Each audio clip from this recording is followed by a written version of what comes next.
What's up? DJ L-Spade here, baby. Late ass review time. We're gonna be talking about Citizen Kane. Alright, I was first forced to watch this movie in my communications class in college by Dr. Gary Steinke. And let me tell you something, man. Citizen Kane is one of those movies where you like,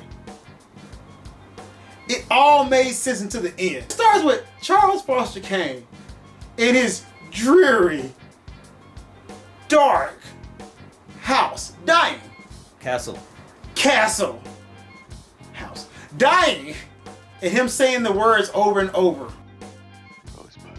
Then the story goes on to tell you about Charles's life and what he's doing and how he became the old curmudgeon he is now. Ryan, what was your take on the movie? One could not argue enough that Citizen Kane is probably one of the most important movies ever made.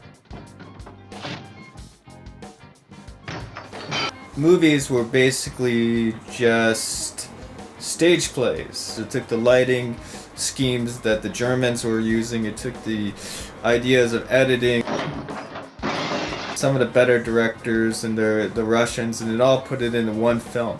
And a lot of people have argued that before that, all films were just kind of a beta.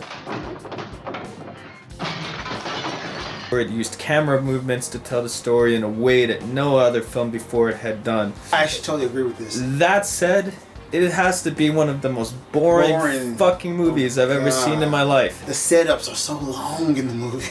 But god damn it, I've fallen asleep through that movie every single time I've watched it. And being a film student, and having been a film student, I saw it a lot. The Rosebud part was pointless. No, it wasn't pointless. It was pointless! Yeah, but you know, it seems like cliche now, but back then that was like, you know, super deep. It was not deep! It was just like, okay. Okay, you can make the argument that he was like reminiscent of a fonder time when he actually had more human emotions. No, that's not even the argument. That's exactly what it is. I mean, okay. That's what it means. Rosebud is the sled that he had as a kid. Yeah. Actually be innocent before he was taken from his family and put onto this, you know, long corrupting ride that he was on through the whole movie. I would argue that most of that was his own fault. He had a woman that loved him. He had an opportunity to have a family. Didn't we? I don't see why you have to go straight out to the newspaper. You never should have married a newspaper man. They're worse than sailors. It makes perfect sense that he would go down that road, considering that the biggest event in his life that took him from that had to do with money. I don't hold with signing my boy away to any bank as guardian. I want you to stop all this nonsense, The bank's Jim. decision on all matters concerning his education, his places of residence, and similar subjects is to be The final. idea of a bank being the I guardian. want you to stop all this nonsense, Jim. We will assume full management of the Colorado load, of which I repeat, Mrs. Kane, you are the sole owner. You know, of course it's his fault, but at the same time, you know, he got basically kind of in a mentally raped as a kid.